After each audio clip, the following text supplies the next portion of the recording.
अब कलयुग के साधन में बाधा डालने वाला है। परीक्षित जी ने देखा कि इसको तो बहुत बुरा है, इसको नष्ट करना चाहिए, पर उनके हो गया शरणागत। फिर सोचा कि कलयुग में भी कोई लाभ है कि नहीं, कोई गुण है कि नहीं। तो ईश्वर कृपा से ऐसी कोई वस्तु नहीं होती है जिसमें गुण ना हो। एक संस्कृत का श्लोक है, संस्कृत भाषा का, कि ऐसा कोई अक्षर नहीं होता जो मंत्र न हो। काम खाम गाम घम ये सब मंत्र में प्राण प्रतिष्ठा होती है ना। तो पंडित लोग ये वर्णमाला का उच्चारण करके प्राण प्रतिष्ठा करवाते हैं। अगर ऐसी कोई घास नहीं है जो दवा न हो, ऐसा कोई आदमी नहीं है जिसमें कुछ न कुछ काम करने की योग्यता न हो। तो ऐसा कोई पुरुष नहीं है, ऐसी कोई व्यक्ति नहीं है जिसमें कोई न कोई योग्यता न हो। तो योग्यता सत्र दुर्लभा, केवल उसका ठीक ठीक उपयोग करने वाला मनुष्य ही दुर्लभ है। राजा परीक्षक परीक्षक देखते हैं इसमें कोई योग्यता है कि नहीं, ये कभी किसी काम आ सकता है कि नहीं। तो कलयुग की ओर देखा तो बोले कि इसमें तो बड़ा लाभ है। क्या है? तो जो तपस्या योग समाधि से नहीं मिल सकता, वो पदार्थ कलयुग में केवल भगवान नाम के कीर्तन से मिल सकता है। एकाकारम कलिम दृष्टवा न वर्ण है, न आश्रम है। किसी भी वस्तु में सार में पवित्र वस्तु न मिले, घी न मिले, पवित्र घी न मिले, होम कैसे हो? वर्णाश्रम न हो तो यज्ञ का अधिकारी कौन हो? तो उन्होंने देखा कि ठीक है, इसमें यज्ञ जाग होना, वर्णाश्रम धर्म का पालन करना, ये सब एकाकारम कलिम दृष्टवा सारवत्कार नीरता। एकाकारम माने वर्णाश्रम देना। तो वही वर्णाश्रम देखने में नहीं आता है, तो उन्होंने फिर कलयुग की स्थापना कर दी कि इसमें लोग भगवान का नाम लेंगे और उनका कल्याण होगा। क्योंकि कुकर्म के आचरण से सभी वस्तुओं का सार घट गया। ब्राह्मण लोग लोभ बस हो करके भगवान की कथा सुनाने लगे और तीर्थों में दुराचारी लोग रहने लग गए और तपस्वी लोग भी कामी क्रोधी होने लगे। तपस्या तो करते हैं पर गाली जाट देने लगते हैं, मन बस में नहीं है। और जो ब्राह्मण पंडित हैं वे गृहस्थाश्रम में रम गए।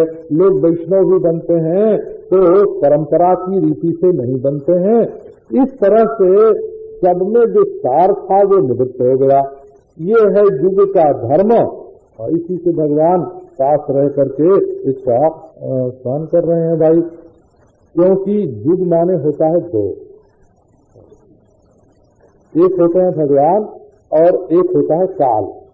इन दोनों को, काल और परमेश्वर दोनों को मिला करके युग बनता है।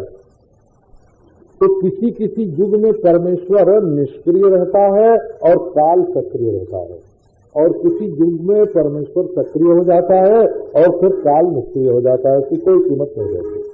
तो जब भगवान का अवतार होता है तब भगवान सक्रिय हो जाते हैं और काल निष्क्रिय हो जाता है। और जब कलयुग आता है तब काल तो सक्रिय है परंतु भगवान सहते निकटे स्थिता, निकट रह करके भगवान उसका सहन कर रहे हैं। जो अब नारद जी की ये बात सुन करके भक्ति देवी जो है बहुत आश्चर्यचकित हुई। उन्होंने कहा कि तुम धन्य हो देवता, आपने तो लोगों को माया से खूब छुड़ाया है। जयति जयति मायाम यस्य काया भवते। प्रहलाद ने आपका थोड़ा सा उपदेश सुना और माया से पार हो गया, ध्रुव को भगवान मिल गए। तो हम तो आपके चरणों में नमस्कार करते हैं, आपकी शरण है। नारद जी ने कहा कि देवी तुम खेद मत करो, चिंतातुर मत हो, श्री कृष्ण शरणाम भोज का स्मरण करो। एक बात है, एक बार किसी ने महात्मा से पूछा कि महाराज भगवान लोगों का दुख दूर करते हैं? तो महात्मा ने कहा कि नहीं, भगवान किसी का दुख दूर नहीं करते। तो तब दुख दूर करने वाला है कौन? बोले कि देखो, दुख दूर करना अगर भगवान के हाथ में हो तो या तो सबका करें या तो किसी का न करें। असल में और भगवान दुख दूर करना यदि दुखी के हाथ में होवे ना, तब तो दुख दूर करने का कोई अर्थ नहीं है। वो जब चाहे जब अपना दुख दूर कर ले, और जब दूसरे के हाथ में डाल दिया तो दुख दूर कैसे होगा? तो बोले दुख दूर करना दुखी के ही हाथ में है। भगवान दुख दूर नहीं करते, भगवान की स्मृति दुख दूर करती है। हरिस्मृति सर्व विपद विमोक्षणम, भागवत का ये कहना है कि भगवान का स्मरण दुख दूर करता है। तो स्मरण करना तो अपने हाथ में है। जब जरा गर्दन झुकाई, देख ली, दिल के आईने में है तस्वीरें यार। हम आपको चाहते हैं कि यदि आपके मन में कोई चिंता हो, कोई दुख हो, कोई विपत्ति हो, कोई न्यूनता हो, कोई अभाव हो, तो आप 1 मिनट तक भगवान का स्मरण कर लीजिए, बोला।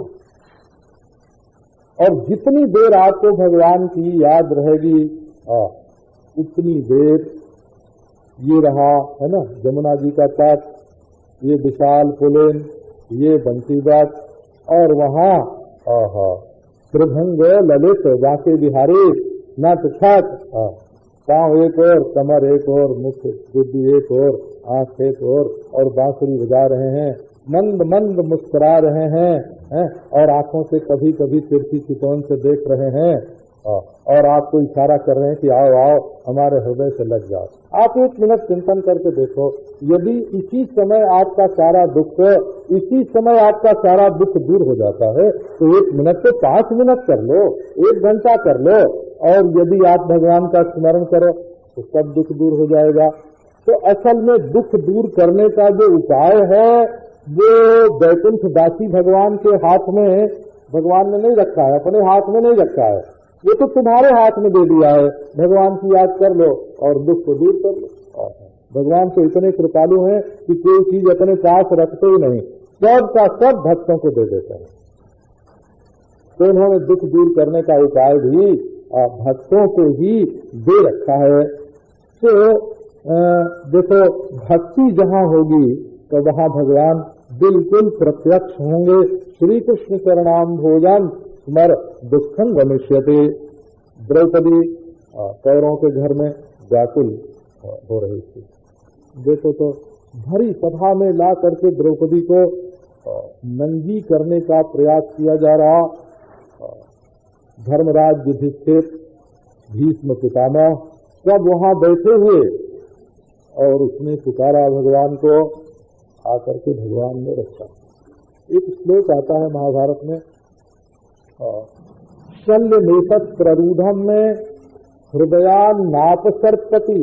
भगवान श्री कृष्ण कहते हैं मेरे हृदय में कांटा चुभ गया, तीर चुभ गया, गांठी चुभ गई बाण की, और वो निकलती नहीं है, गड़ी हुई है, बारंबार हमको तकलीफ होती है। क्या तो जब गोविंदे की शुक्रोश कृष्णा नाम दूरवासिनम, मैं था दूर और द्रौपदी को जोर से पुकारना पड़ा, कृष्ण हमारी प्रेमिका, हमारी प्रेयसी, हमारी भक्त, द्रौपदी को पुकारना पड़ा मेरे लिए। ये बात हमारे दिल में ऐसी गांठी की तरह चुभ गई है। मैं अपने भक्तों की रक्षा में इतना असावधान हूँ कि उनको पुकारना पड़ता है। शल्य में प्ररूढ़म में हृदया नाप सर्पते यद गोविंदे की शुक्रोश कृष्णा नाम दूरवासनम। तो जिन्होंने द्रौपदी की रक्षा की, जिन्होंने बेटियों की रक्षा की, वो कृष्ण कहीं गए तो है नहीं। भक्ति देवी तुम उनकी प्यारी हो और तुम उनको जहाँ ले जाओ, देखो अपना बड़प्पन छोड़ के जहाँ जहाँ महाराज भक्ति बुलावे वहाँ वहाँ भगवान चले जाते हैं। नामदेव की भक्ति जग गई तो कुत्ते में से भगवान प्रकट हुए। देखो वेदांत देशिकाचार्य कहते हैं कि कृष्णावतार में देवकी यशोदा को मैया बना लिया, रामावतार में कौशल्या को मैया बना लिया, लेकिन जब प्रहलाद पर भीड़ पड़ी और उन्होंने पुकारा तक नहीं कि हे भगवान आओ हमारी रक्षा। प्रहलाद ने नहीं पुकारा। उसके बाप ने कहा कि खंभे में भगवान। बोले ठीक है, तुम प्रहलाद के बाप हो, अब ये खंभा मेरी माँ बनेगी। उस महाराज पत्थर की खूणा को, खुन्ही को, पत्थर के खंभे को भगवान माँ बनाकर प्रकट हुए। आहा, जो पत्थर की खंभे को भी, खूणा को भी अपनी माँ बनाने में कभी संकोच नहीं करते, उसी में से निकल आते हैं, उसी में से नारायण। उन भगवान सरीखा जो कृपालु है कहाँ मिलेगा किसी को। नीच के घर में भी जाते हैं, पत्थर को भी माँ बना करके प्रकट होते हैं। कलयुग में बोध वैराग्य की जरूरत नहीं है, केवल भक्ति से कल्याण होता है। इसीलिए भक्ति को भगवान ने प्रकट किया। भक्ति ने पूछा कि महाराज मैं क्या करूं, तो उन्होंने कहा कि जाओ तुम भक्तों को संतुष्ट करो और मुक्ति तुम्हारी बाकी रहेगी, ज्ञान वैराग्य तुम्हारे देता रहेंगे। जो भूमि में भक्ति सबका कल्याण करने के लिए आई हुई है, अब पाखंडियों कारण मुक्ति को तो अंतर्धान हो जाना पड़ा। जहाँ जहाँ भक्ति बुलावे वहाँ वहाँ मुक्ति आती है और ये ज्ञान वैराग्य देता होकर के भक्ति के पास रहते हैं। लेकिन उपेक्षा के कारण कलयुग में न लोग परमात्मा के स्वरूप का ज्ञान चाहते और न तो संसार से छूटने के लिए वैराग्य चाहते हैं। फिर भी चिंता मत करो, मैं बताता हूँ, कलयुग बहुत बढ़िया युग है। पहली बात तो यह है कि कोई भी सामने होना तो उसमें जो अच्छाई है उसको देख करके प्रसन्न हो जाना चाहिए, उसकी बुराई देख करके नाक भाव नहीं सिकोड़ने चाहिए। अब तो कलयुग बहुत बुरा, तो सतयुग तुम्हारे किस काम आवेगा? पैदा तो हुए कलयुग में। अब वो सतयुग का भाई, एक जगह एक हीरा है बहुत बड़ा महाराज, अरबों रुपए का एक हीरा है, तो बादशाह बेच दो तब भी हीरे की कीमत न चुके, ऐसा हीरा कर वहाँ है ना। तुम्हारे घर में तो खाने को रोटी नहीं है, तो हमें तो अपने घर की चीज काम में आवेगी ना। तो जो चीज कलयुग में है वही तो काम में आवेगी। तो उन्होंने कहा कि देखो चिंता छोड़ो, कलयुग बहुत बढ़िया युग है, इसमें परमेश्वर को देखो, इसमें तो घर घर में जन जन में भगवान की भक्ति की प्रतिष्ठा होने वाली है। दूसरे धर्मों का तिरस्कार करके, बड़े बड़े उत्सव करके भक्ति का प्रकाश करो। क्योंकि नारद जी ने कहा सदा नाहम हरेर दासो लोके न स्वाम प्रवर्तये। यदि मैं दुनिया में तुम्हारा प्रवर्तन न करूं तो मैं भगवान का दास नहीं। जिसके भी जीवन में भक्ति होगी वे पापी से पापी भी भगवान के धाम में जाएंगे। जिनके चित्त में भगवान की भक्ति बसती है उनको यमराज का दर्शन कभी नहीं होता, प्रेत पिशाच उनके ऊपर आक्रमण कभी नहीं करता। तपस्या वेद ज्ञान से जो वस्तु नहीं मिलती वो भगवान की भक्ति से मिलती है। भगवान का बड़ा अनुग्रह हो महाराज, तब कभी हजारों जन्म के पुण्य कर्म के फल से भगवान में भक्ति होती है, भक्ति से भगवान का दर्शन होता है। जो भक्ति के विरोधी हैं उनको सब जगह दुख होगा। असल में विरोधी को तो दुख ही है, उसको दुख न हो तो विरोध ही क्यों करेंगे? जिससे दुख होता है उसी का तो विरोध करता है। तो असल में सुख तो अनुरोध में है, विरोध में तो है ही नहीं। वेदांती हो तो अविरोध में रहे, न निरोध करे, न निरोध करे, न विरोध करे, न अनुरोध करे, अविरोध। बिल्कुल वेदांत में अविरोध और भक्ति में अनुरोध। और ये विरोध निरोध जो है ये धर्मी और जोगियों के लिए छोड़ देना चाहिए। जाओ निरोध तो जाओ बेटे किसी जोगी के दिमाग में जाके बसो, तो विरोध तो किसी मजहबी के घर जाओ। अनुरोध भक्त के घर में रहे और अविरोध वेदांती के घर में रहे, बस आनंद ही आनंद है, भगवान का दर्शन होता है। तो अब तो भक्ति आनंद से भर गई। बोले धन्य हो तुमने तो हमारा सब दुख दूर कर दिया क्षण भर में। अब नारद जी को बड़ी करुणा आई कि इसके बेटे तो अभी अच्छे हुए ही नहीं, तो क्या करना चाहिए। तो जा करके उनको जगाने लगे और महाराज खूब खूब उपदेश करें। ये उपदेश करने का जिन लोगों को शौक होता है वो ये नहीं देखते हैं कि सुनने वाला सुनता है कि नहीं, सुनने वाला समझता है कि नहीं, वो होश में है कि बेहोश में है। छोटे छोटे बच्चे को लोग इतना उपदेश करते हैं, अब वो बेचारा अभी जब तुम्हारी उम्र का होगा तब तुम्हारा उपदेश समझेगा, अभी तो क्या समझे। तो बच्चों को उपदेश नहीं किया जाता है, बच्चे अनुकरण प्रिय होते हैं। जो उनसे कराना चाहो वो उनके सामने वो काम करो, वो भी करने लग जाएंगे। और 20 व्याख्यान दो, व्याख्यान तो वो सुनेंगे नहीं, समझेंगे नहीं। नारद जी ने खूब महाराज कान में मुंह लगा लगा के जोर जोर से चिल्ला चिल्ला के जागो जागो बहुत किया, वेद वेदांत सुनाया, लेकिन वो तो उठे ही नहीं। कभी उठे भी तो फिर सो जाए, बोले अब कैसे जाएं। तो उन्होंने भगवान का स्मरण किया, इस पर हुई आकाशवाणी। उन्होंने कहा कि देखो जी, आकाशवाणी हुई कि तुम सत्कर्म करो। सत्कर्म, सत्कर्म का अर्थ ये होता है कि एक कर्म तो ऐसा होता है जिसमें बेवकूफी रहती है और कर्म होता है, और एक कर्म ऐसा होता है जिसमें समझदारी रहती है और कर्म होता है। तो सत्कर्म माने ज्ञान यज्ञ होता है, सत्कर्म माने ज्ञान यज्ञ, यज्ञ माने कर्म और ज्ञान माने समझदारी।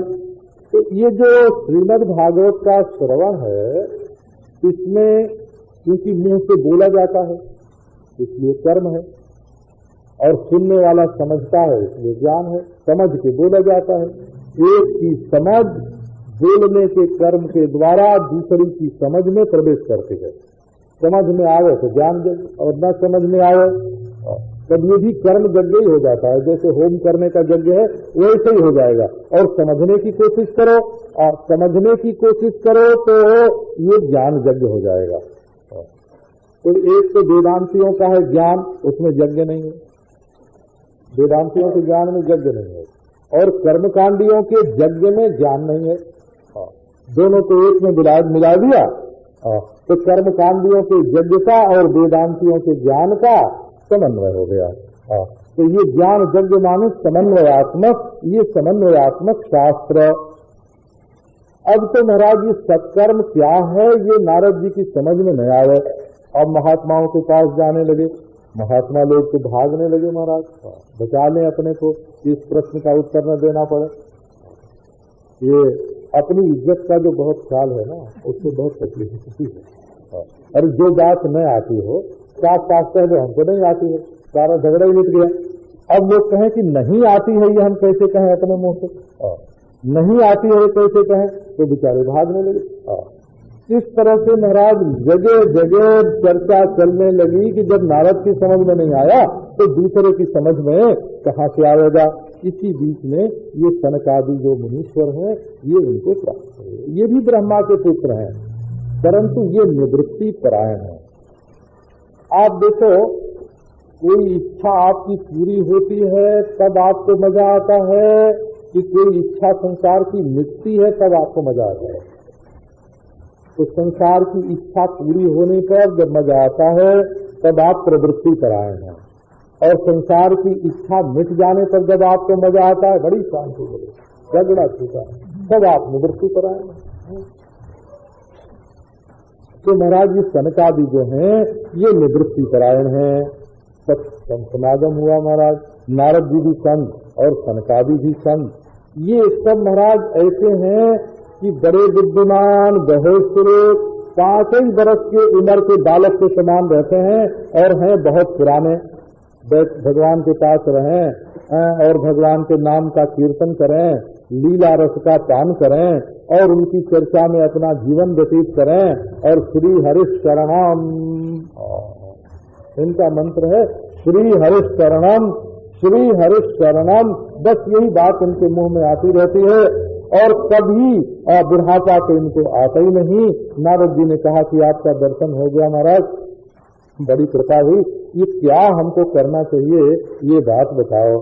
सनकादिकों ने बताया कि ये तो बहुत सुगम है, तुम तो श्री कृष्ण के भक्त हो, कोई आश्चर्य नहीं करना। भगवान का जो भक्त है उसके लिए कुछ भी गोप्य नहीं है, तो उसको बताने वाला जरा मुश्किल से मिलता है। आकाशवाणी ने जो तुमको ज्ञान यज्ञ करने को कहा है, सत्कर्म करने को कहा है, उसमें ये सत्कर्म तो बिल्कुल ज्ञान यज्ञ है। सत्कर्म सूचतो नूनम ज्ञान यज्ञ स्मृतो बुधई। और ये क्या है?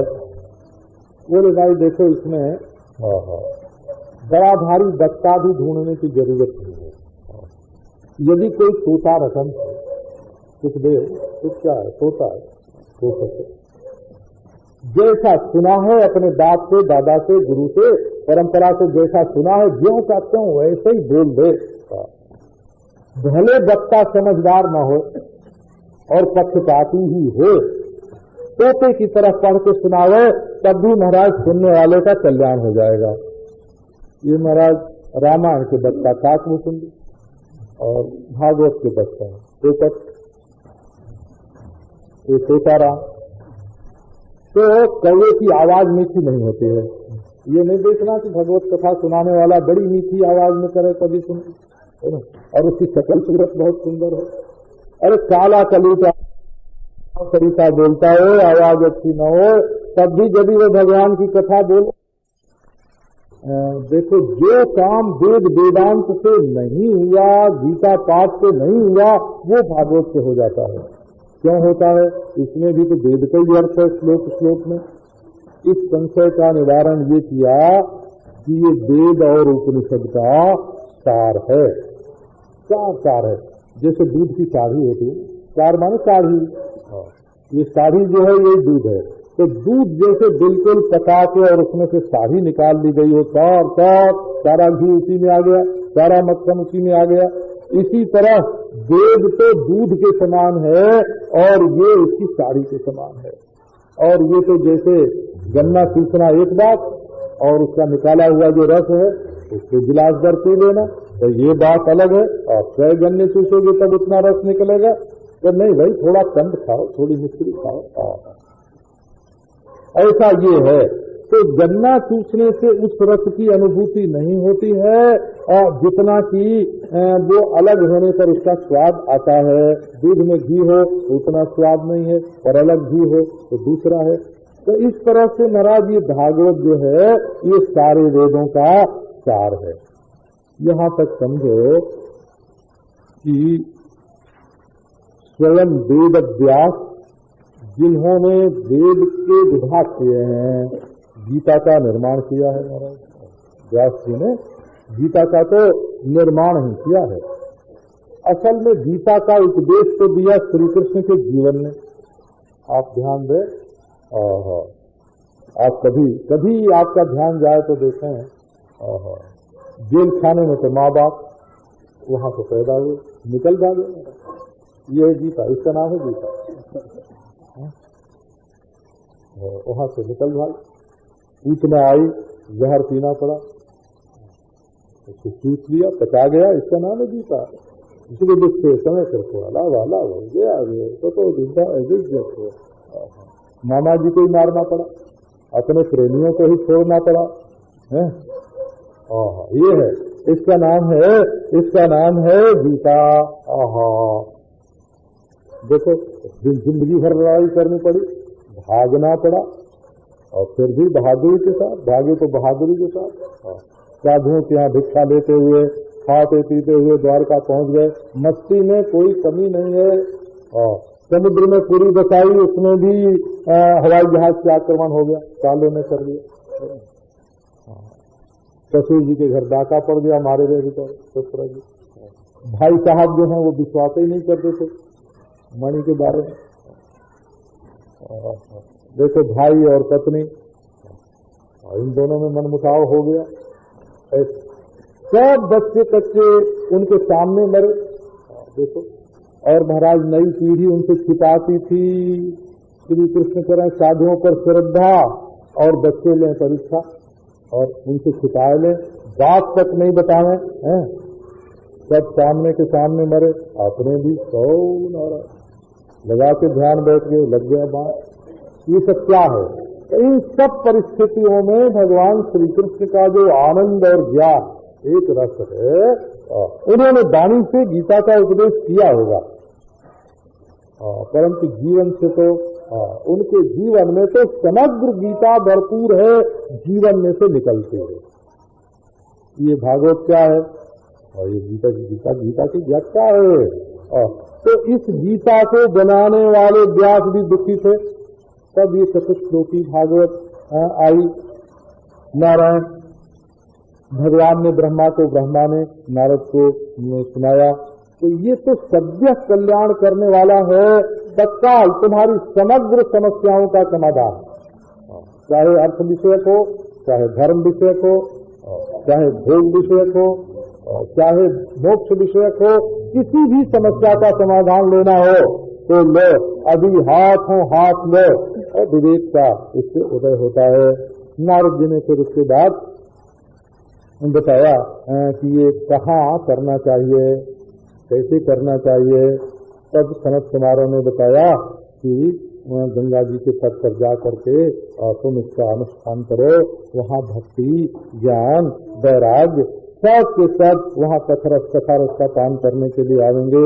और महाराज सबको समाचार दिया गया और सब के सब बड़े बड़े ऋषि महर्षि जो हैं वो गंगा तट पर इकट्ठे हुए। नदियां आई, तीर्थ आए, वैष्णव आए, विरक्त आए। इसका अर्थ यह है कि जहाँ भागवत होता है ना, वहाँ अलग से महात्माओं का सत्संग करने की जरूरत नहीं है, अलग से तीर्थ स्नान करने की जरूरत नहीं है। इसी में सारा तीर्थ स्नान और सारे महात्माओं का सत्संग, सारे वन, सारे क्षेत्र वहाँ आ जाते हैं। जब सब लोग महाराज एकाग्र हुए कथा सुनने के लिए, तब भागवत की महिमा ये सनत कुमारों ने बताई। इसके जस्य श्रवण मात्रेण मुक्ति ही करतले उठा। इसको सुन लो, अब मुक्ति तो तुम्हारी मुट्ठी में रहेगी। मुक्ति में रहने का अर्थ ये हुआ कि जब चाहे जब दे सके, किसी को दे दें, ये तुम्हारी मुक्ति हो जाएगी ये नहीं। मुक्ति करतले स्थिता माने मुक्ति तुम्हारी मुट्ठी में आ गई। जैसे मुट्ठी का पैसा चाहे जिसको दे दें, गरीब को दे दें, ब्राह्मण को दे दें, ऐसे महाराज ये मुक्ति चाहे जिसको दे सकें। भागवत कथा का सेवन करो, तुरंत आ जाएंगे भगवान। ये ऐसा है महाराज, जब तक भागवत न सुने तभी तक संसार चक्र है, बहुत सुनने की जरूरत नहीं है। इसी के सुनने से सब हो जाता है। हजारों यज्ञ इसकी बराबरी नहीं कर सकते हैं, पाप शरीर में रहते नहीं। गंगा गया काशी सबका फल मिल जाता है। थोड़ा सा सुन लो, इसमें सब महाराज जितनी अच्छी अच्छी वस्तुएं हैं दुनिया की, वो सब इसमें रहती हैं। तो नारायण इसको इसका भागवत का दान भी करना चाहिए वैष्णव को। और जिसने नहीं सुना इसको, उसकी जिंदगी तो बेकार गई। इसलिए ये भी एक बात है कि किस मुहूर्त से सुनना। और ज्योतिषी से मुहूर्त पूछ के आओ और तब सुनो। बोले नहीं भाई, दिनाना नियमो नास्ति, जब मिल जाए। दिनाना नियमो नास्ति, जब समय मिल जाए तभी इसका श्रवण कर लेना चाहिए, क्योंकि ये बड़ी दुर्लभ कथा है। सर्वदा श्रवणम मतम, इसका सर्वदा श्रवण करना चाहिए। सत्य भाषण करो, ब्रह्मचर्य से रहो, चाहे जब इसको सुन लो। ये सुखदेव जी की ऐसी आज्ञा है। और बहुत दिनों तक नियम से रहना जरा कठिन पड़ता है, इसलिए थोड़े दिनों में ही सुन लेना चाहिए। क्योंकि मनुष्य का अपने मन पर काबू नहीं है, शरीर में रोग भी आ सकते हैं, आयु घटती जा रही है, कलयुग में विघ्न बाधा बहुत है। इसलिए थोड़े दिन में इसको सुन लेना चाहिए। तपस्या, योग सबका फल इसमें भरा हुआ है। ये यज्ञ, दान, व्रत सबसे बढ़ करके है। अब तो महाराज सौनक ने कहा कि महाराज ये कौन सी चीज निकल आई, योग विदादि सूचकम। योग और वित्त माने संबित ज्ञान, उनके लिए सूचक माने निंदक। कहता है श्रीमद् भागवत की योग मत करो, सूचक माने चुगलखोर, उनकी गलती बताने वाला। योग में ये गलती है तो व्यवहारिक नहीं है। आंख बंद करो, समाधि में जाओ, व्यवहार में तो काम आवे नहीं। तो बोले ज्ञान करे, वो तो शुद्ध अंतःकरण वालों के लिए है। तो तब हम करें क्या? करे भागवत सुनो ना, न इसमें प्राणायाम करना पड़े, न अंतःकरण की शुद्धि आदि अधिकार की जरूरत पड़े। तो योग और ज्ञान आदि को पीछे हटाकर ये आगे बढ़ने वाली क्या चीज आ गई? सूत जी ने बताया कि उद्धव जी ने श्री कृष्ण से पूछा कि बाबा तुम तो अंतर्धान होने वाले हो, हमारा काम कैसे चलेगा? तो भगवान ने कहा कि देखो अब हम ये श्रीमद् भागवत में प्रवेश करते हैं। वैसे भगवान रहते हैं क्षीर सागर में, परंतु उन्होंने कहा क्षीर सागर में नहीं, अब तो हम भागवतार्णव में निवास करेंगे। श्रीमद् पुरोधाय प्रविष्टोयम श्रीमद् भागवतार्णवम। इसलिए ये भगवान की प्रत्यक्ष मूर्ति है। सारे साधनों का तिरस्कार करके ये धर्म है, दुख दारिद्र्य दुर्भाग्य सबका प्रक्षालन करने वाला है। तो जिस समय ये बात कही जा रही थी उसी समय ज्ञान वैराग्य तो करोड़ हो गए। असल में भक्ति का स्वभाव ही ये है कि जिससे हम प्रेम करेंगे उसके बारे में जानकारी प्राप्त होगी। देखो है कि नहीं, जिससे हम प्रेम करेंगे, क्या खाता है, क्या पीता है, क्या पहनता है, कैसे सोता है, उसका शील स्वभाव कितना अच्छा है, प्रेम करेंगे तो ज्ञान हो जाएगा कि नहीं हो जाएगा? और ज्ञान नहीं हो, एक जने हमको बड़े प्रेम से ले गए बुला के खाने को, अब महाराज हलवा पूरी और वो आलू का साग कराकर ला कर रख दिया। अब मैंने फिर पूछ लिया बाबा कि ये कितने प्रेम से बुला के ले आए और इनको मालूम ही नहीं है ये क्या खाते हैं क्या नहीं खाते हैं। तो प्रेम तो बताता ना भाई, ये डायबिटीज के रोगी हैं तो आलू नहीं खिलाना चाहिए, है ना, कोलेस्ट्रॉल है तो घी नहीं खिलाना चाहिए, तली हुई चीज नहीं खिलानी चाहिए। प्रेम होता तो प्रेम से जानकारी प्राप्त कर लेते। अच्छा देखो, हमारे बारे में जानकारी होती तो जानकारी होने पर दोनों बात होती है। सांडिल्य दर्शन में ये बात आई है कि जानकारी तो किसी के बारे में भी हो सकती है, परंतु यदि बुरे आदमी की जानकारी होगी तो उससे द्वेष हो जाएगा, और अच्छे आदमी की जानकारी होगी तो उससे प्रेम हो जाएगा। तो अच्छे आदमी की जानकारी से विशत सदसत्वेति तदसत्वात्, जब शत्रु का ज्ञान तो होता है लेकिन शत्रु से प्रेम नहीं होता, ठीक बात है। तो प्रेम जो है वो जानकारी देता है अपने प्रियतम के बारे में, और प्रियतम की जो जानकारी है वो प्रेम देती है उसके बारे में। इसलिए ज्ञान से या पराकाष्ठा तो ये भक्ति प्रकीर्तिता, ज्ञान की पराकाष्ठा में भक्ति है और भक्ति की पराकाष्ठा में ज्ञान है। शंका ही नहीं कि भगवान बहुत भले हैं, तो उनके बारे में जानकारी होगी तो भक्ति जरूर होगी, और उनकी भक्ति करोगे तो भगवान की जानकारी जरूर होगी। इसलिए महाराज ये जो भगवान की कथा है ये जहाँ हुई वहाँ तो ज्ञान वैराग्य दोनों हो गए और भक्ति तरुण हो गई, और उसी समय श्री कृष्ण गोविंद हरे मुरारे हे नाथ नारायण वासुदेव करके प्रकट हो गई। अब तो लोग सोचने लगे अरे बाबा ये कहाँ से भक्ति देवी कहाँ से आ गई? बोले ये भागवत की कथा में से निकली है। भगवान के प्रति भक्ति कहाँ से आई? तब भागवत के शब्द और अर्थ जो निकलते हैं वो प्रत्येक शब्द अपने अर्थ को लेकर के ही तो निकलता है। जीरा अर्थ जल बीच, जब जीरा निकलेगी तो अर्थ तो जरूर ही आएगा। बागर था वो संप्रक्त, तो ये प्रत्येक शब्द जो अपना अर्थ लेकर के निकलता है उसी में तो प्रेम, उसी में भक्ति, उसी में भगवान सब के सब आते हैं।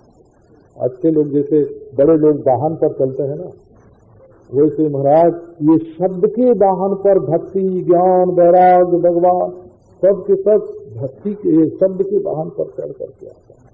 अब तो भक्ति ने पूछा कि महाराज हम बैठे कहाँ? तो बोले तुम बैठे, तुम्हारे लिए सिंहासन है महात्माओं का हृदय। अब तो सब संतों के हृदय में, हरिदासों के हृदय में भक्ति का प्रवेश हो गया। अब भक्ति आई तो भगवान भी आ गए। क्या महिमा बताएं महाराज इस श्रीमद् भागवत की। इसके आश्रय से वक्ता और श्रोता दोनों को श्री कृष्ण समता की प्राप्ति होती है। भक्ति और भगवान में कभी वियोग नहीं होता। वियोग की स्फुरना होती है पर वियोग नहीं होता, क्योंकि वियोग की स्फुरना भी भक्ति ही है। ऐसे हाथ जोड़ लेना कि हे भगवान तुमको नमस्कार है, वो दूसरी भक्ति है। और जब भगवान का संयोग पूरे कि भगवान मिल गए तब परमानंद हो जाए, और जब ये ख्याल हो कि भगवान का वियोग हो गया तो बड़ी पीड़ा हो। जब तक स्वाद और पीड़ा दोनों नहीं आते हैं जीवन में तब तक भक्ति का उदय नहीं होता। जहां भक्ति, अब देखो भक्ति हमेशा ही भक्ति में भगवान रहते हैं। वियोग का स्फुरण हो तो किसका वियोग? जिसका वियोग है वो तुम्हारे मन में है। संयोग का स्फुरण हो तो किसका संयोग? जिसका संयोग हो रहा है। ये संयोग और वियोग दोनों सकर्मक ही होते हैं, चाहे संयुनक्ति हो और चाहे वियुनक्ति हो, उसमें वस्तु विषय जरूर होगी, उसका विषय जरूर होगा। तो संयोग और वियोग के दोनों अनुभव में भगवान का वियोग नहीं होता, न संयोग में न वियोग। ऐसी ये वृत्ति है कि महाराज भगवान आ गए। अब तो वो बनमाली घनश्याम पीताम्बरधारी मुरली मनोहर प्रभंग ललित कौस्तुभधारी, बड़े ही सुंदर महाराज भगवान भक्तों के हृदय में आकर के विराजमान हो गए। और बड़े बड़े जो पार्षद हैं भगवान के, वो कथा सुनने के लिए आ गए। बड़ी भारी रसपुष्टि हुई, सब लोग घर द्वार सब का सब भूल गए। बोले कि पशु पक्षी भी जिनके कान में ये भगवान की कथा सुनती है पढ़ती है वो निष्पाप हो जाते हैं और लोगों के कल्याण के लिए इससे बढ़ते और कोई वस्तु नहीं है। बड़े बड़े पापी भी इससे पवित्र हो जाते हैं, जिनसे माता पिता के प्रति गलती हुई है, जिन्होंने छल छद्म किया है, ब्राह्मण का धन ले लिया है, व्यभिचारी हैं, अनाचारी हैं, परस्वपुष्ट हैं, ये सब के सब महाराज इस श्रीमद् भागवत के श्रवण से पवित्र हो जाते हैं। एक कथा सुनाते हैं कि तुंगभद्रा नदी है दक्षिण भारत में, उसके किनारे पर एक उत्तम नाम की नगरी थी। नगरी का नाम था उत्तम। उसमें वो धुंधली और आत्मदेव की जो कथा है महाराज, वो सब लोगों को मालूम है ना, सब लोगों को मालूम है। उनकी पत्नी जो है वो बड़ी विलक्षण थी। पंडित जी तो बहुत अच्छे आत्मदेव ही थे। वो नगरी में आत्मदेव तो रहते ही हैं, शरीर की नगरी में आत्मदेव रहते हैं और सब समझते बूझते हैं, बड़े सत्कर्मी थे। परंतु उनके घर में जो श्रीमती जी थी वो स्ववाक्य स्थापिका, उनके मुंह से जो निकल जाए उसी पर जिद कर बैठती थी कि यही होगा। देखो असल में ये ध्यान रखने लायक है कि सामने वाला जो आदमी है वो कोई खिलौना नहीं है, कोई गुड़िया नहीं है। तो जब पुरुष लोग समझते हैं कि मन हमारा और नाचेगी गुड़िया की तरह घर की स्त्री, तो वहां दुख आ जाता है। और जब स्त्री समझती है कि मन मेरा है और पुरुष को हमारे मन के अनुसार ही करना चाहिए, तो दूसरे को भी तो मन है, वो नाचेगा कैसे, तुम्हारी इच्छा के अनुसार काम कैसे करेगा। तो मिलजुल के जो करने की रीति है ना, समझ बूझ के मिलजुल के, वही सुख देने वाली रीति है।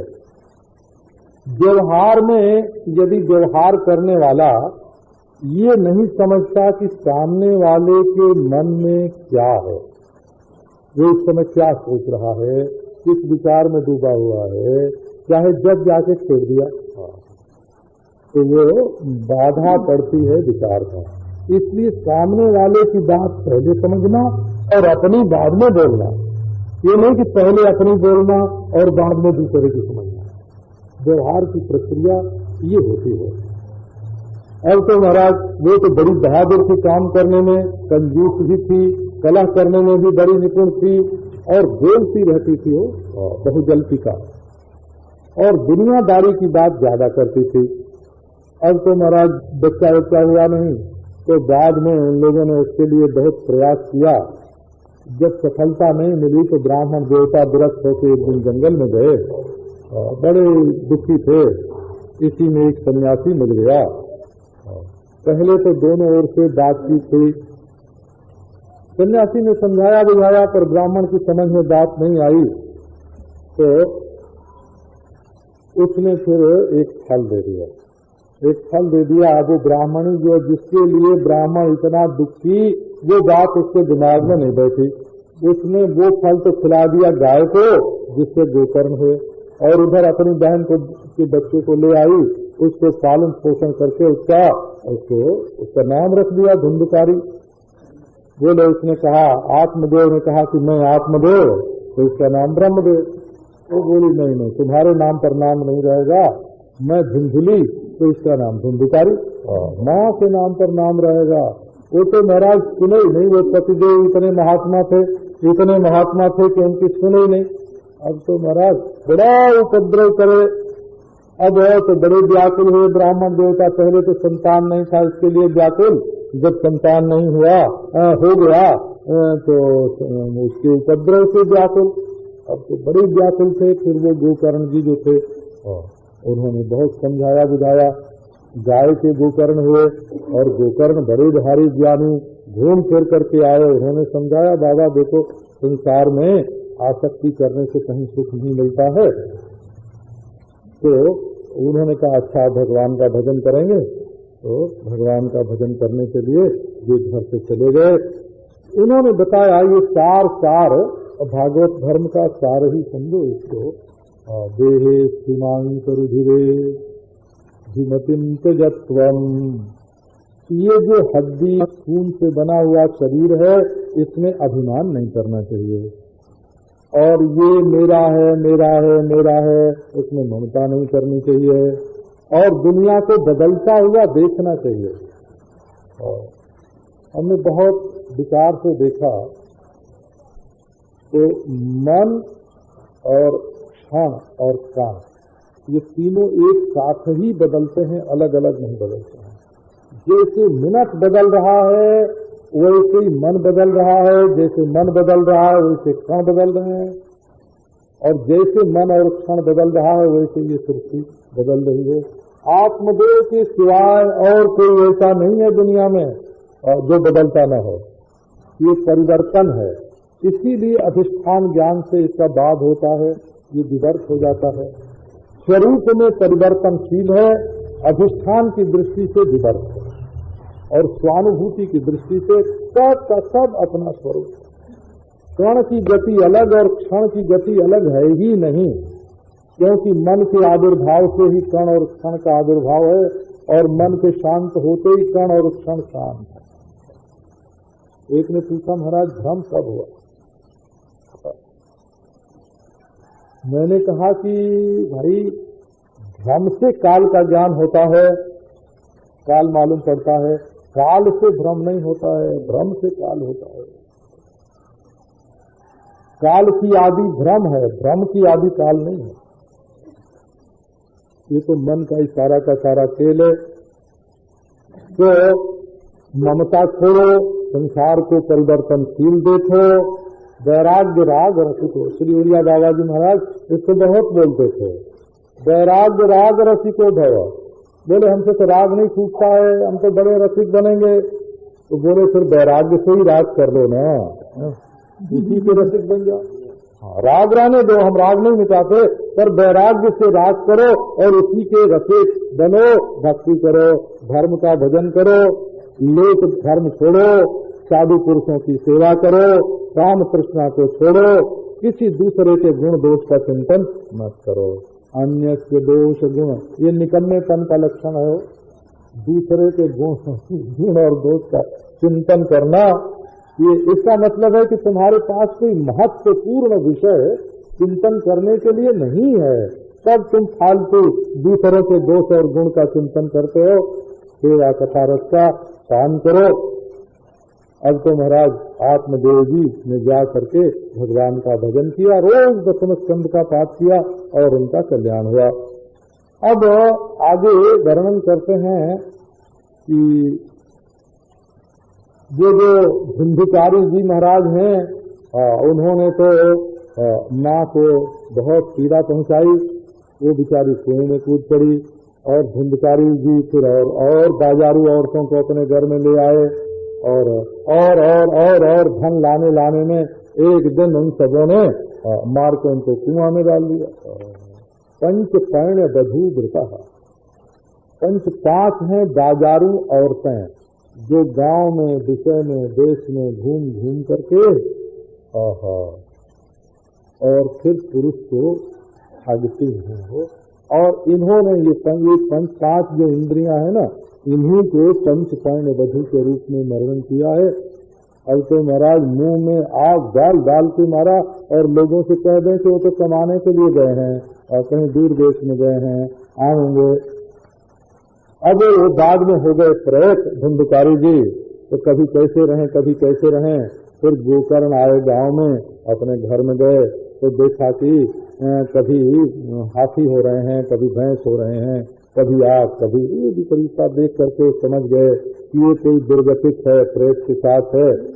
अब जब वो पूछा उन्होंने तो अंजलि से जल डाल दिया, तब वो बोलने लग गए कि मैं तुम्हारा भाई धुंधकारी हूँ। और फिर गोकर्ण ने सूर्य को संबित करके पूछा कि इसके कल्याण का उपाय क्या है। तो सूर्य भगवान ने श्रीमद् भागवत के श्रवण का उपदेश किया। सब ने कहा कि यही बिल्कुल ठीक है। उसके बाद बड़ा भारी समाज जुड़ा। वो प्रेत भी आकर के एक बांस के छिद्र में वहां रहा और फिर 12 स्कंद की उन्होंने कथा सुनाई। एक एक गांठ रोज फूटती जाए तो अंत में उसकी मृत्यु हो गई। कहते हैं भाई बांस की जो गांठ है, ग्रंथियां हैं, वे भी जब श्रीमद् भागवत के श्रवण से टूट गई तो मनुष्य के चित्त की जो ग्रंथि है, अविद्या ग्रंथि है, जो टूट जाए। इसमें तो संदेह ही क्या है। तो दाया श्रीमद् भागवत का श्रवण करो, इसी में परम कल्याण है। इससे धुंधकारी जैसे काटी को भी मुक्ति प्राप्त हो गई। ये देखो शरीर जो हम लोगों को मिला है, शाम की पुड़िया में ये बंधा हुआ है, दुर्गंध मूत्र पुरुष इसमें भरा हुआ है। ये कभी पूरा होता नहीं, टिकाऊ है नहीं। शाम को बनाते हैं रसोई, प्रातः काल बनाते हैं रसोई, सायंकाल बाकी पड़ जाती है। उसी अन्न से ये शरीर बनता है, तो हमेशा कैसे रहेगा। तो नारायण ये श्रीमद् भागवत का श्रवण करो। हृदय की ग्रंथि बुद्धि में जो गांठ पड़ गई है ना, ये मेरा, ये मैं, इसके बिना मैं नहीं रह सकता, ये जो गांठ है ये श्रीमद् भागवत से टूट जाती है। संसार की कीचड़ धुल जाती है। अब तो ऐसा ये श्रीमद् भागवत। उसी समय विमान आया महाराज, सबके सामने धुंधकारी विमान पर चढ़ करके गया। अब गोकर्ण ने पूछा कि सबके लिए विमान क्यों नहीं आया, तो उन्होंने बताया कि सब लोगों ने जरा ध्यान से नहीं सुना है। श्रवणम समभागेन सर्वेषां दृश्यते फल भेदा कुतः। जो श्रवण करे और मनन करे, तो मनन में जो तारतम्य होता है न्यूनाधिक्य, उसके फल में तारतम्य हो जाता है। अब तो महाराज फिर गोकर्ण ने कथा करी। अब तो उस गांव के जितने कुत्ते चांडाल थे, सब महाराज सबके लिए विमान आया। और दूसरी कथा में तो सब विमान पर चढ़कर गोलोक में गए। क्या सुनामे, श्रीमद् भागवत के श्रवण का जो फल है वो आपको क्या सुनामे।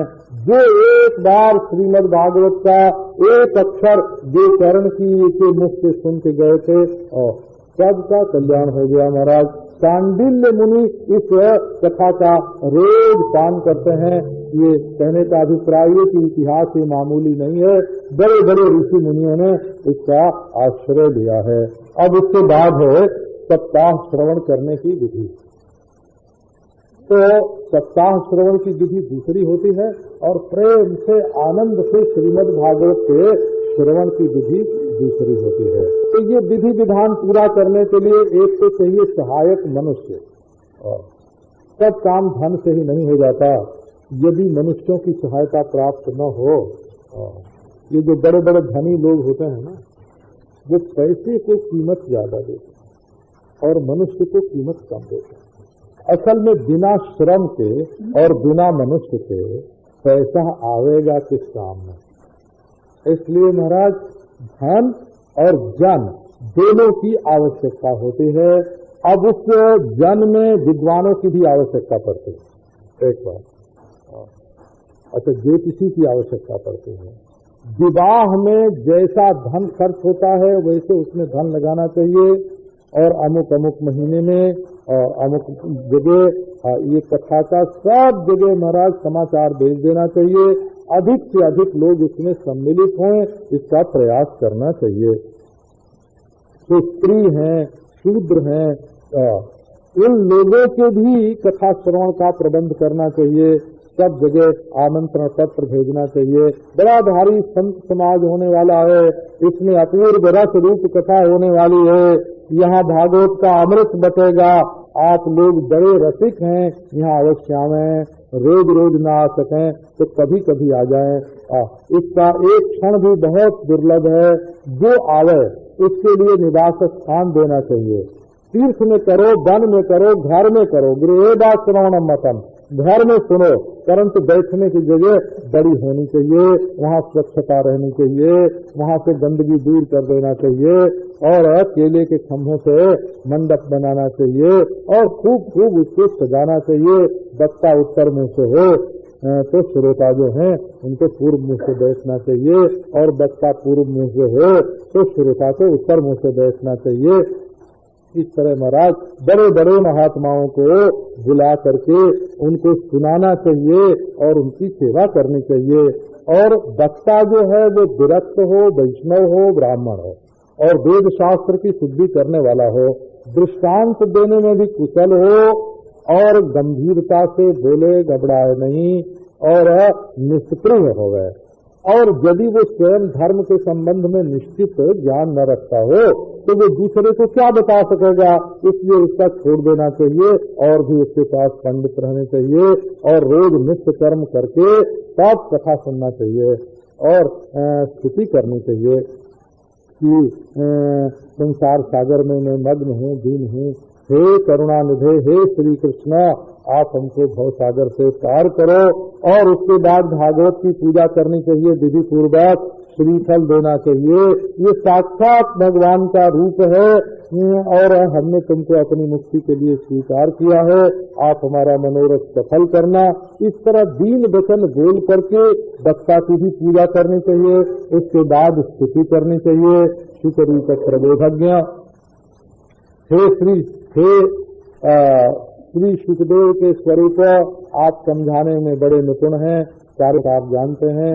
इस कथा को प्रकाशित करके हमारे अज्ञान को नष्ट करें। इसके बाद नियम ग्रहण करना चाहिए, ब्राह्मणों का वर्ण करके सेवा पूजा करनी चाहिए उनकी, ठीक जिससे कथा में किसी प्रकार का विघ्न न हो। सारी चिंता छोड़कर कथा सुनने के लिए बैठना चाहिए। मन प्रसन्न हो तो कथा का फल तुरंत मिलता है। समय समय से कथा में विराम करना चाहिए, हल्का भोजन करना चाहिए। हविष्यान्न का भोजन करे, एक बार भोजन करे तो अच्छा है। इसमें बात यह है कि जैसे सुनने में सुविधा हो, एक बार सुनने से, खाने से, फलाहार करने से जो सुख साध्य हो, कथा में विघ्न नहीं करना चाहिए। भोजन करना अच्छा है अगर कथा सुनने में सहायक हो, और उपवास अच्छा नहीं है यदि उससे बेहोशी हो जाती हो, कथा में विघ्न करता हो।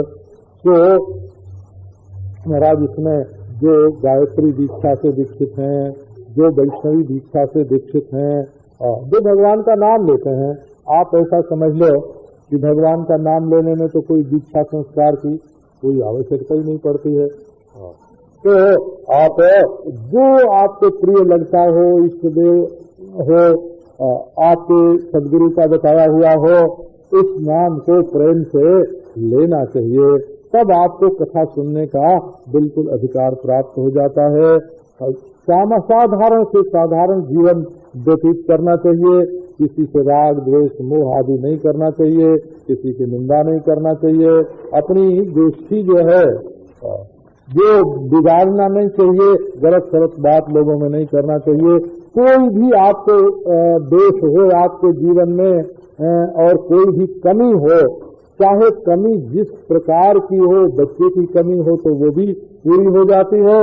ये क्या नाम है, मासिक धर्म न आते हों, बच्चे हो करके मर जाते हों, पेट में से गिर जाते हों और नारायण बच्चे होते ही न हो, तो वो सब शत्रु पर विजय प्राप्त होता है, भोग की प्राप्ति होती है, धन की प्राप्ति होती है।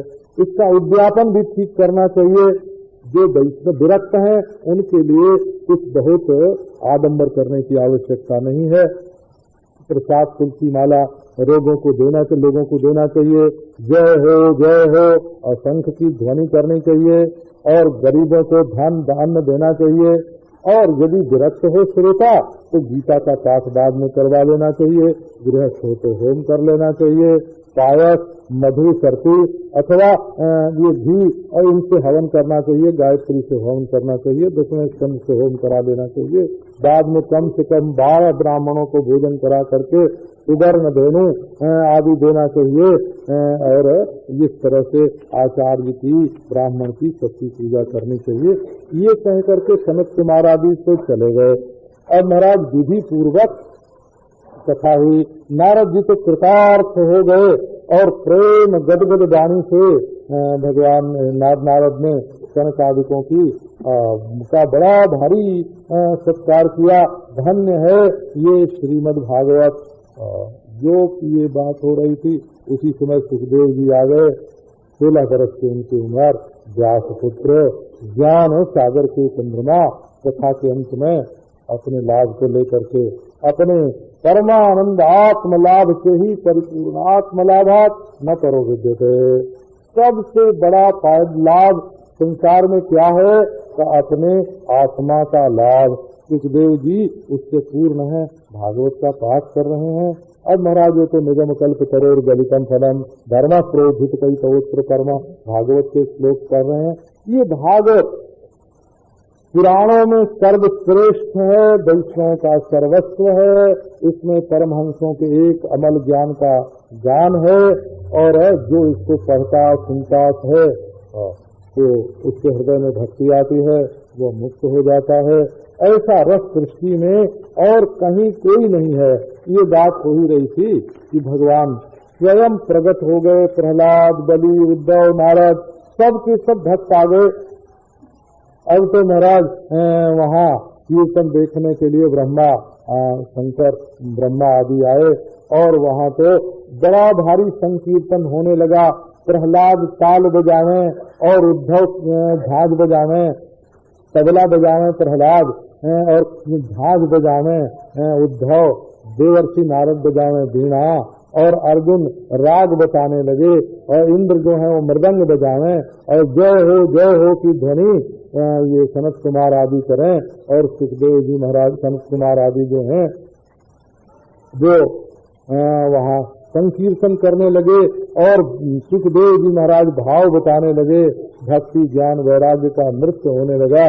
भगवान ने कहा भाई वर मांग लो, जो तुमको चाहिए तो इससे मिलेगा। लोगों ने कहा जहाँ जहाँ श्रीमद् भागवत हो वहाँ वहाँ महाराज आप प्रकट हो जाना।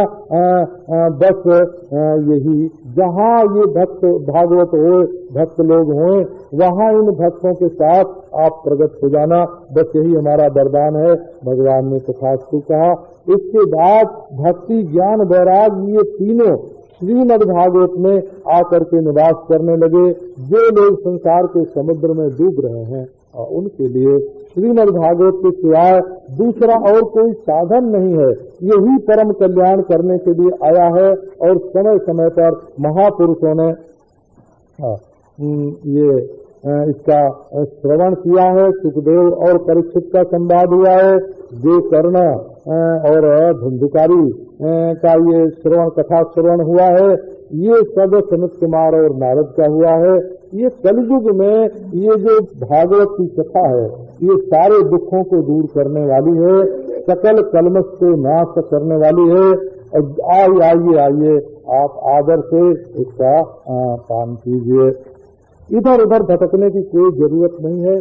जब यमराज देखते हैं कि हमारा दूत अब ठंडा लेकर के रवाना हो रहा है तो उसको बुलाते हैं, तो भाई यहाँ आओ। और आने पर उसके कान में कह देते हैं कि देखो जो लोग भागवत की कथा कभी सुनते हो उनके पास मत जाना। मैं उनका स्वामी नहीं हूँ। मुझे अधिकार नहीं है कि मैं उनको दंड दूं, कि उनको वरदान दूं। ये तो प्रभु के साक्षात सेवक है। असारे संसारे विषय विषसंगा कुलधियः क्षणार्धम क्षेमार्थम पिबत सुख गाथा तुलसुधाम किमर्थम व्यर्थम भो ब्रजत कुपथे कुत्सित कथे परीक्षित साक्षी जत श्रवण गत मुक्त्युक्ति कथने। कहते हैं कि ये संसार असार है, इसके भीतर घुसो तो कहीं कुछ नहीं मिलेगा। बड़ा प्रेम दुनिया में दिखता है, लेकिन ऐसा प्रेम दुनिया में किसी से होता ही नहीं जिससे कुछ छिपाया न जाता हो। माँ से छिपाते हैं, पत्नी से छिपाते हैं, पति से छिपाते हैं, गृहेशु कूट घर में से, और छिपावे नहीं तो संसार का व्यवहार नहीं चलता। ये नहीं है कि माँ की बात पत्नी को और पत्नी की बात माँ को कह दें तो संसार का व्यवहार ठीक चलेगा, लड़ाई हो जाएगी। बिना छिपाए तो संसार का व्यवहार चलता ही नहीं। तो सब जगह देखो क्या सार निकलता है संसार में, विषय के विष से व्याकुल हो रही है लोगों की बुद्धि। आओ थोड़ी देर के लिए बैठ जाओ और ये कथा, भागवत कथा का जो अमृत है, अतुलनीय अमृत है, इसका पान करो, कुमार्ग में मत जाओ। देखो परीक्षित ने इसको श्रवण किया, उन्हें मुक्ति मिली। श्री सुखदेव जी महाराज ने रस के प्रवाह में स्थित होकर के ये कथा कही है कंठ से। जिसके कंठ में ये कथा आ जाती है वो वैकुंठ प्रभु हो जाता है। सारे शास्त्र देख करके ये बात सही है। बस इससे बढ़िया और कुछ नहीं है। अब आपको श्रीमद् भागवत सुनाते हैं। जो इसको सुनता है उसको सब कुछ मिल सकता है जो वो चाहे सो। वैसे सप्ताह की कथा में तो ये सुनाया जाता है महात्म्य, 15 दिन की कथा में तो इसको सुनाने की कोई आवश्यकता नहीं है। पर मैंने सोचा कि लोगों के मन में संस्कार इसका बहुत है, और ये नहीं सुनेंगे इसको तो उनको ये होगा कि जैसे वो तो यही समझते हैं कि ये भी भागवत है ना। ये पद्म पुराण की कथा है और भागवत की महिमा के लिए ये पहले शुरू में सुनाई जाती है।